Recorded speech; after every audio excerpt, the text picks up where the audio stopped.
Well, I think it's funny that this week of Advent is all about peace.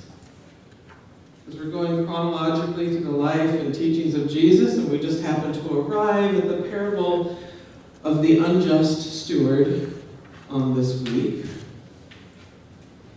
And trying to write this sermon was the farthest thing from a peaceful experience I've had in a very long time. I usually write a sermon a week so I can sort of keep myself a number of weeks ahead of schedule. But this sermon took me nearly 3 weeks to research.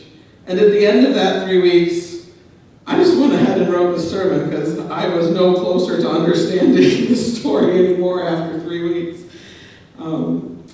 I used to think Revelation was the hardest thing to understand in the Bible. Nope. I guarantee you, if you read 20 different commentaries on the parable of the unjust steward, you are going to get probably 21 different interpretations because nobody knows what to do with this story. And let me save you the suspense. I don't have any concrete answers for you either. But putting aside all the interpretations of others who may be right or wrong, I do think that there are several conclusions we can draw from the text itself to help us make something profitable from our time today. Now, the first thing that I think is really important to point out is that there were no chapter and verse markers when Luke wrote his gospel. That means that originally there was no Luke 15 and no Luke 16. And sometimes we see those chapter divisions and they sort of separate things in our minds that shouldn't be separated, like the parable of the unjust steward and the parable of the prodigal son, which we looked at last week, which is at the end of what is now Luke 15. There are a number of parallels between these two stories that we really shouldn't ignore. Both stories feature a character who is wasting someone else's money. Actually, Jesus uses the word squandering in both cases, and it means something like taking the money and throwing it around. Just having absolutely no thought as to what you're doing with it. It's the same Greek word that's used in the Gospels to describe throwing grain up into the air a considerable distance so that the wheat becomes separated from the chaff. That's how the prodigal was wasting the money that his father gave him. And that's how this steward is wasting his master's money, squandering it. Both stories have that. And both stories also feature a character who treats the careless character with an outrageous amount of grace. In the prodigal story, the father not only receives his younger son back home, but reinstates him with full access to the family bank account and throws a party in his honor. In the parable of the steward, the master only dismisses the steward from his position when he certainly could have had him thrown into jail or in those days even bonded into slavery to work off all that he had mismanaged. Interestingly, both stories also feature the forgiveness of a large debt of money. In the case of the prodigal son, the father himself forgives the son for wasting the money. In the case of the unjust steward, it's the steward who forgives the debt. But it's not really his money he's dealing with. So he's using the vehicle of forgiveness to curry favor with the debtors, but in the process, double-crossing the master.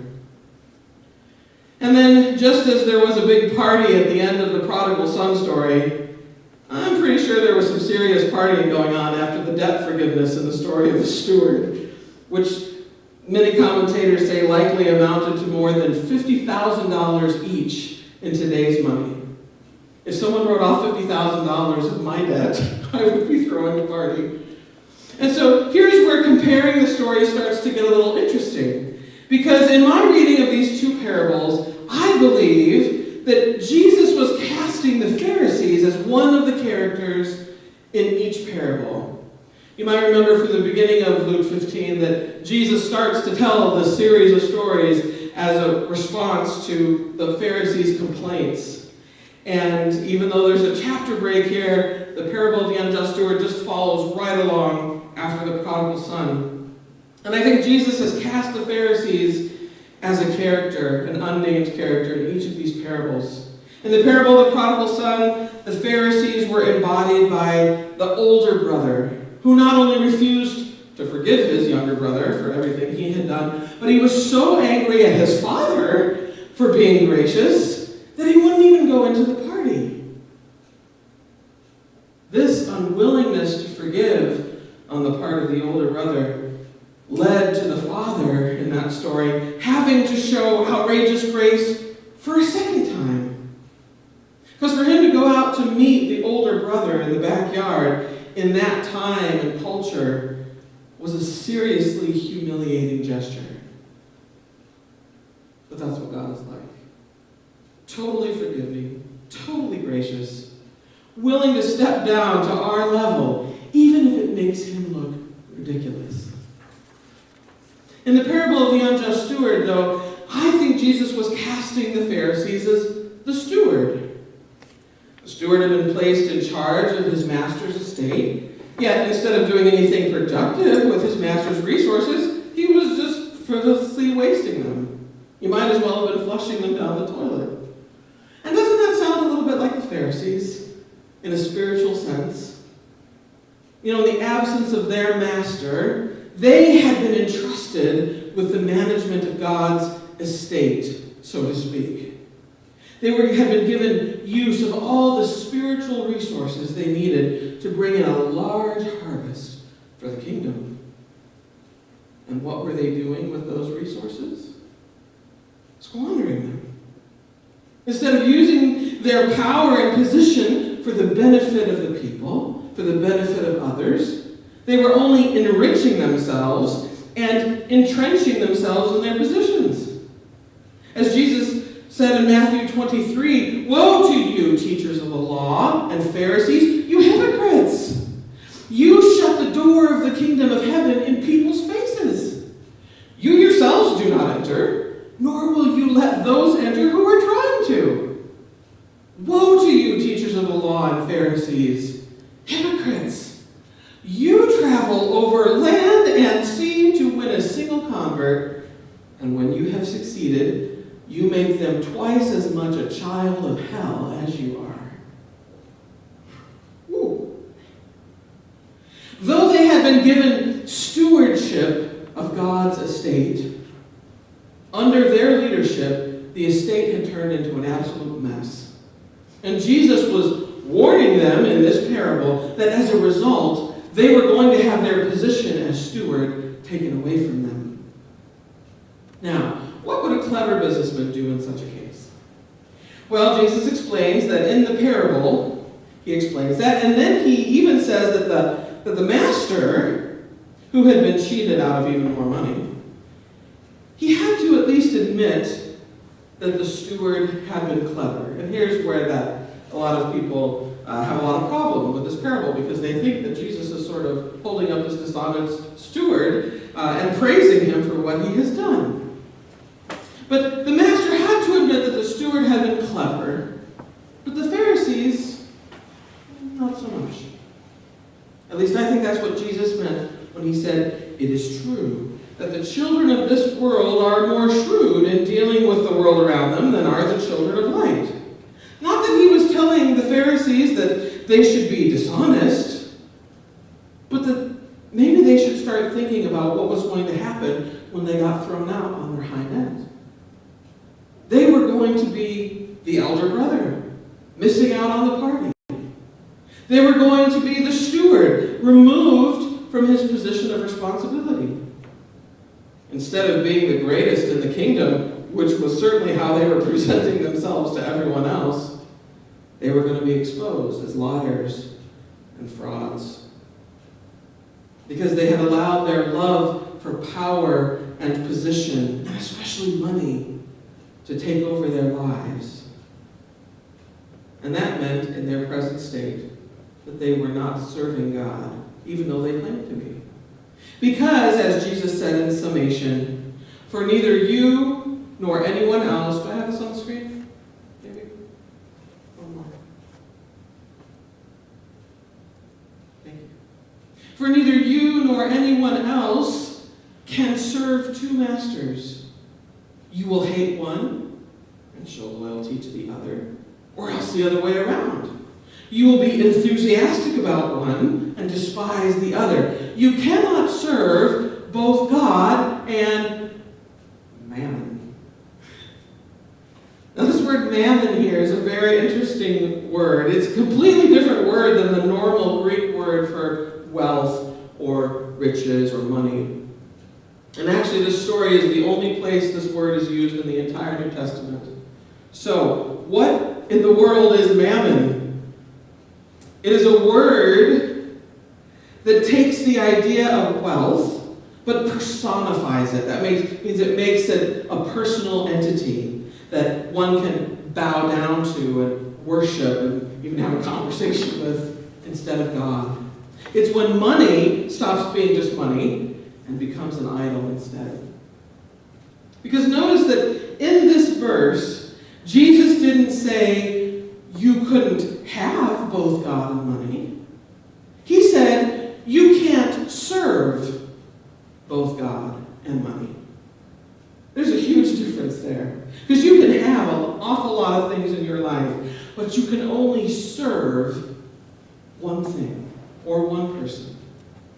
The word serve here is the word used for the service of slaves. To be in bondage to something, to yield to give oneself completely up to. And you know what? Everybody does that. You and I will be a slave to someone or something. It's in our nature. We will serve someone or something. But God has given us the freedom to choose who or what we will serve. Who or what we will give ourselves completely up to. Now that is where you need to think and choose very carefully. Because the nature of service means that we can only serve one master. Many people try to serve more than one master, but Jesus said that's impossible. For you will end up hating the one and loving the other. You'll end up loving the one and hating the other. You can't serve God and money. You can't serve God and your job. You can't serve God and your family. You can't serve God and your politics. You can't serve God and yourself. You can't serve God and anything. You can only have one master. And how do we know that this was the main thrust of what Jesus was trying to point out to the Pharisees? Because they got the message loud and clear, and they didn't like it one little bit. The next verse tells us, the Pharisees, who dearly loved their money, heard all of this and ridiculed him. You see, the way they had screwed things around in their own thinking and what they had taught the people around them was that the measure of their wealth was the evidence of God's reward for their good service. So they schemed and conspired and colluded to cheat the most people out of the most money, and the more dishonest they were, the more their bank accounts grew, and the more they believed that that was evidence of their own holiness. They didn't just have money, they worshipped money. And Jesus wanted them to know that if they continued down that path, it was going to destroy them.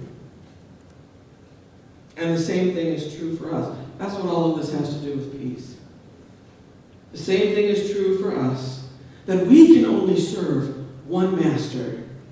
And when we are considering which master we want to choose, it would be wise or shrewd of us to consider what these masters bring to the table.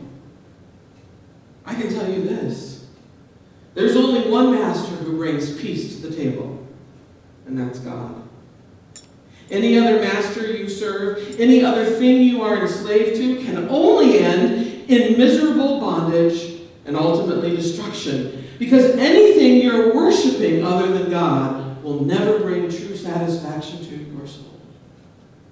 Serving God, worshiping Him, is the only way that you can ever have peace.